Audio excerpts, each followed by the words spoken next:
Welcome to Titanic. বাবা Titanic বলছে, শুনে তো মনে হচ্ছে ডুবে যাব। এই 100 চাবি দে। টাকা ওই 1000 টাকা অ্যাডভান্স দিয়ে গেছি না, চাবি দে। এই তুই আজ মন্দিরে নিয়ে এলি কেন বল? মানতেই হবে তোর সুবুদ্ধি হয়েছে, বুঝতে পেরেছি। এতদিন চিটিংবাজি করে তুই যে পাপ করেছিস, আজ তার প্রায়শ্চিত্ত করবি। ভেতরে চলো, আরো অনেক কিছু জানতে পারবে। গুড মর্নিং কাকু। এরে এখানে কি করছে? ভিতরে চলুন, সব বুঝতে পারবেন। এই তো শঙ্করটা সেন বোন। ঘর থেকে পালিয়ে এসছে। আমি ওকে বিয়ে করবো বলে এখানে নিয়ে এসেছি।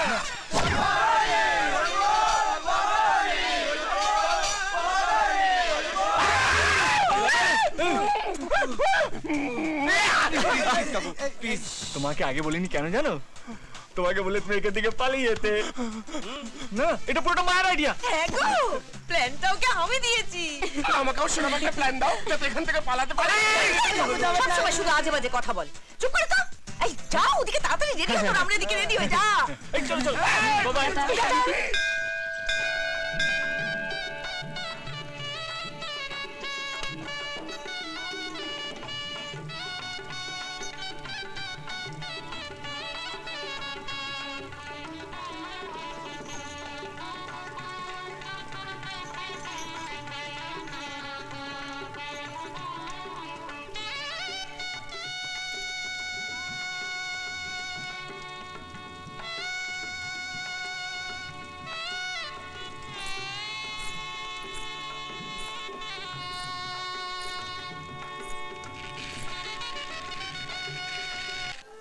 শোনো, হ্যাঁ? আমার খুব ভয় লাগছে। এখন ভয় পেয়ে লাভ কি? বিয়ের আগে ভয় পেলে তবু কিছু লাভ হতো। এখন যেমন চলছে চলতে দাও। কিন্তু কিভাবে চলবো? সিম্পল। এখান থেকে ফিরে যাওয়ার পর তুমি কিছুদিন শিউর বাড়িতে থাকবে। আমি কয়েকটা দিন ভাইজির অফিসে কাজ করবো। তারপর 1 সপ্তাহ পরে ভাইজিকে গিয়ে বলবো, এক্সকিউজ মি ভাইজি, I have got a job in Dubai and I have to leave this job. তারপর রেজিগনেশন লেটারটা নিয়ে টেবলে মার। তারপর তোমাকে নিয়ে সোজা দুবাই। তুই দুবাইতে চাকরি করতে যাবি? হ্যাঁ, তা চাকরিটা তোকে দেবে কোন গাড়ল? একটা লোককে আমি সেট করেছি। আচ্ছা শুনি না সে কি? তোমার বড়দা, মানে আমার জেঠু। বল পূজা, কার সঙ্গে গিয়েছিলি? জেনে কি করবে? সোজা জমের দুয়ারে পাঠিয়ে দেবো। তাই জন্যই বলবো না। পূজা, আর আমি যদি ওকে কিছু না করে ছেড়ে দিই? আমি তোমাকে একদম বিশ্বাস করি না। তুই কি ভেবেছিস তুই কিছু না বললে আমি ছেলেটাকে ধরতে পারবো না? ধরেই দেখাও। চুপ কর। আমি কিন্তু কিছু বলবো না, বলবো না, বলবো না। ওফ, কি সাংঘাতিক টেনশনে কেটেছে কাল সারাদিন। ভাইজি রাতে মরতে মরতে বেঁচে গেছি।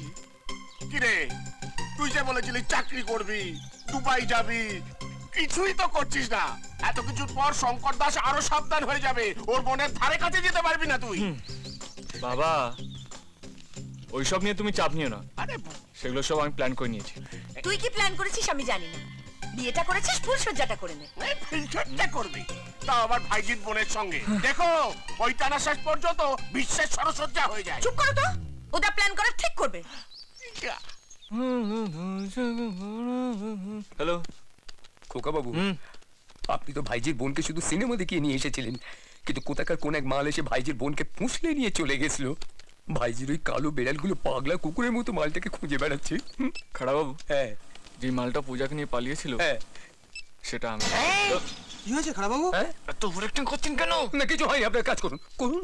খাড়া বাবু, বিয়ের পর একা থাকতে ভালো লাগছে না। বিয়েও করেছেন?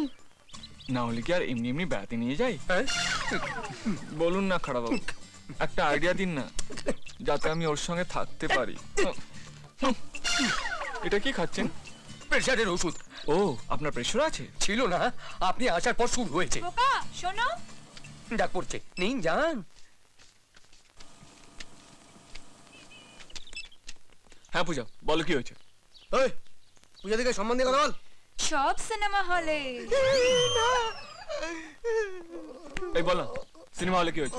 এই সিনেমা হল, সিনেমা, এই সকালে এসেই অফিসে চলে গেলে, আমার সাথে দেখা করলে না। সরি সরি বাবু।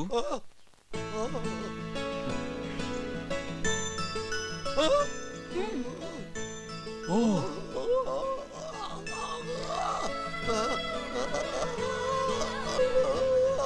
তোমাকে দেখতে খুব সুন্দর লাগছে। Thank you. আমাদের প্ল্যান ফেল হওয়া, তোমার দাদার চলে আসা এক পক্ষে আমাদের জন্য ভালোই হলো না। আসলে ওই দিনই প্রথম বুঝতে পারলাম তোমার জীবনে কতটা ঝুঁকি আছে। একমাত্র এখানেই তুমি সবচেয়ে বেশি নিরাপদ। বুঝেছি। আর ওইটার কি হবে? ফুলসজ্জা? ঠিক আছে, আমি কিছু একটা প্ল্যান করছি।